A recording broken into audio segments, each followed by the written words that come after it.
when you're ready, please. This is a statement that you're going to hear from the driving examiner quite a few times. So in Cheltenham, we have a move off from the side of the road at the test centre. So you're going to hear it then. And then you've got 4 pull-ups on the left through your test. There's talk about that changing, but there's 4 by law that you need to do at the moment. So you've got basically an angle start, which is when you pull up behind a car and then you move away and you show your skill of knowing if there's somebody oncoming and how you can control your clutch if you have a geared car to like pull away. About the safety, about how close to the parked car you are when you move off. So that's called an angle start. You're going to have a busy, which is when the examiner will wait for you to have somebody following you and oncoming people. And then he'll ask you to pull up on the left, which causes havoc to the road.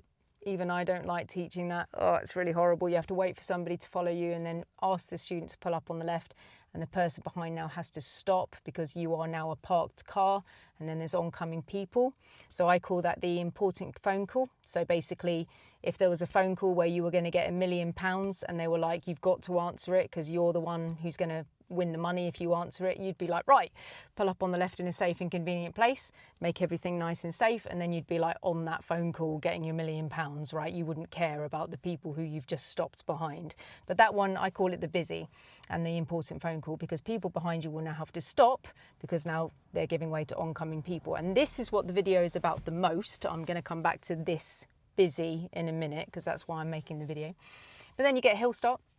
Obviously to see that you don't roll backwards, to see if you still check your blind spot when you're moving away, and that you pull off in a safe time and not allow anybody to slow down around you. And then you just get a normal, which is basically a flowing road, pulled up on the left. People can probably overtake you like fine, even if there's oncoming people. So I call that the normal. So going back to pulling up on the left in a safe and convenient place, and then it's busy, so you've stopped somebody behind you. Let's go back to the busy. So that's what the video is about. I've made loads of videos about this, and I've made videos about how to pull up on the left and what reference point you should use. In fact, if my magic is working, I can probably put it up into the top corner now. I'm going to look like such an idiot if I can't do that in the edit.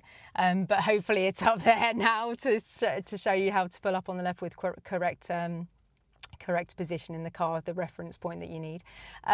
So anyway, so when you've pulled up on the left, so say for instance you're driving down the road and the examiner's like, right, he's seen somebody behind you and he's like, right, now I'm going to get the student to pull up and cause havoc. So you go mirrors, signal, obviously pull up on the left safely, where you can leave the car for weeks, so not in front of a driveway, not on double yellow lines, single yellow lines, zigzag lines, bus stops, opposite another parked car, all that stuff that I've made loads of videos about, unless you get special permissions. And he's like, don't worry about the line, don't worry about the driveway, blah, blah, blah. Obviously, if you get special permissions, then obviously that's fine. But pull up in a safe and convenient place means don't do any of those things. Pull up in a good place where you could literally take the key out, walk away from the car and go. So when you've pulled up on the left on the busy, and let's just say you've stopped a black car behind you, right? So you pulled up on the left and now the black car behind you has to now stop because he's got to give way. This is the thing that I want to talk about, okay? Because if the person behind you has stopped and they only have literally 1 or 2 people to give way to, or there's breaks in the traffic, which are quite often, then don't go, okay? Stay there. Think of it as a burn of time. Think of it as like, cool, this is a couple of minutes off my test. Like that's quite cool. I can't go because the person behind me is going to be overtaking soon in one of the gaps. So I'm going to use this as a time burner on my exam. Bonus, right? But if you have got like loads of traffic coming towards you, then the black car behind you cannot go. And if this is the case, and if it is very, very safe to do so, and you can really see that the black car behind you cannot get through for ages, this is the time where you could go mirrors, signal, blind spot to check for bikes, and then you could pull off in front of the black car that you've just stopped, because he can't overtake you anyway, because there's so many oncoming people. That is the only time that you can go in front of the person that you just stopped.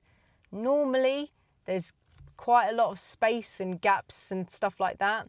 So a lot of the time, I'd say 7 out of 10 times, you're probably going to pull up on the left, stop the car with handbrake neutral signal and be like, right, I've stopped the black car behind me. And then you'd look ahead and you'd be like, right, I can see that there's 3 cars and then a gap, so I'm going to stay here and I'm going to let those people go past. I'm going to watch the black car or whoever's behind me go past, and I'm going to make sure that there's no one behind me that's too close, that I'm going to slow down before I go mirror signal, blind spot and move away so I don't disturb anyone. I'd say that's more common.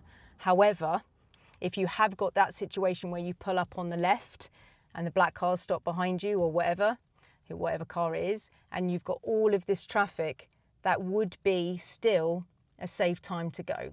So you're driving as if you're late for work, but in the safest possible way, okay? So if you were pulled up on the left and you can see that that black car's there and there's all those people, if you were literally going to get fired because if you were late one more time for work, you wouldn't sit there and wait for 50 cars to come towards you.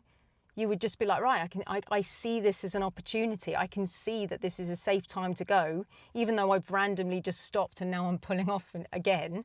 The black car would almost be like thankful for you to do that, even though it's a bit weird. You've just pulled up and pulled away. But if they really can't go, then they're going to be like, cool, well, at least we're moving now, you know. But do make sure that there is enough people oncoming to stop the person behind you from going. Whatever you do, make sure there's enough, because you don't want to be in a situation where you go mirror signal and then you start moving and the black car was going to overtake you. That would be a disaster. You will fail for that. Definitely. If you start moving and they were trying to overtake you, that is a disaster. So do make sure that the people oncoming do stop him. Okay, be careful, right? But I would say most of the time when you pull up on the left, you're going to be like, cool, this is a time burner. Great, I'm just watching, seeing what's going on. Yeah, the person can't go. Brilliant. Time burner. And then when he has gone and there's a gap behind, then you do the normal pull away, right? Yeah. Anyway, so, and you don't signal to the right if there's someone behind you in those situations, okay? You would wait for the gap to either be very, very long behind you, but you wouldn't have your signal on to the right when people are coming up and flowing behind you. So say, for instance, you're on the left and people can just flow past you because there's enough space. You wouldn't put your signal on whilst you're waiting, because worst case scenario, the person behind you is going to freak out and stop, which actually you never wanted, right? If you've ever done that, that is really weird. You're like at the side of the road, there's flowing traffic, they can fit beautifully. If you ever put your signal on and then they stop, you'd be like, oh, they're letting me go. Oh, that's so random. Like that's actually, but it's not actually what you want. So you shouldn't use like, I'm a trying to go signal. Like that isn't a signal. I'm trying to go. No, not on a driving test. We don't do that, because you don't want to stop the people behind. You want to be like, right, mirrors, I can see my opportunity. This is I'm going signal. I am going to go signal. Not I'm waiting or I'm trying to go. We're not allowed to affect traffic. Not like that on our driving test. We're not allowed to do that. That would only be for changing lanes. So if you're like trying to change lanes because there's a parked car coming up soon, or you're changing lanes on a motorway or something, that's when you use your signal. That's called an asking signal, or as my student calls it, a begging signal. That was so cool. If you're watching, thanks for that. I'm using it all the time, by the way. All the lessons that I need that, I'm using it, the begging signal. So beg to get into the other lane. Please, can I come in? Yeah, that's cool. And then you go over. Yeah. So if you're watching, thank you very much for that. I'm definitely using that at work. All right, guys, I hope that makes sense. I've made other videos on that, okay? But you don't use I'm waiting to go signal. It is I'm going to go. At the side of the road, that's how you do it, okay? It's I am going to go. Guys, I just want to make this perfectly clear with this example. So I'm going to pull off from the side of the road. This is the normal pull off. So I'm parked up on the left and the road next to me is pretty much active. So if I left my car here, then the cars can drive past this car and oncoming people can come. Okay, there's loads of space on my right. It's quite a big open road. I can be overtaken and people can come. So I just want to make this perfectly clear with the signal. I am not going to put the signal on now to the right because someone's coming. I can see in my mirrors that somebody's coming. You'll notice him drive past me. So I couldn't signal to the right then, because he would have been worried that I was just going to pull off in front of him. He would just be freaking out the whole time. If you were driving down the road and there was a parked car on the left signalling right, it would make you feel like, what's he doing? What's he doing? Is he going to pull off in front of me? It's just too much. We don't need to worry the people behind us like that. The only time that we would use a signal at those times is if it's gridlock traffic on the right and you're like signalling to go, can I come into the traffic jam, please? I'd like to leave my house, which is of course extremely rare. If there's flowing traffic, as you can see next to me like this, there's no point in putting the signal on whilst I'm waiting to go.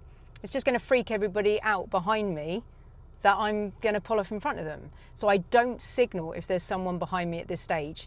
Signalling to the right will be when I can see that there's a gap and I'm alerting the oncoming person that I'm leaving the side of the road.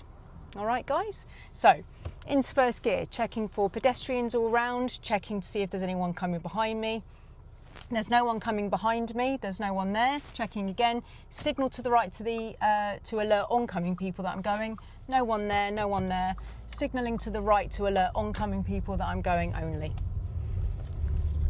Okay guys, so I really hope that helps you, and yeah, I'll see you on the next one.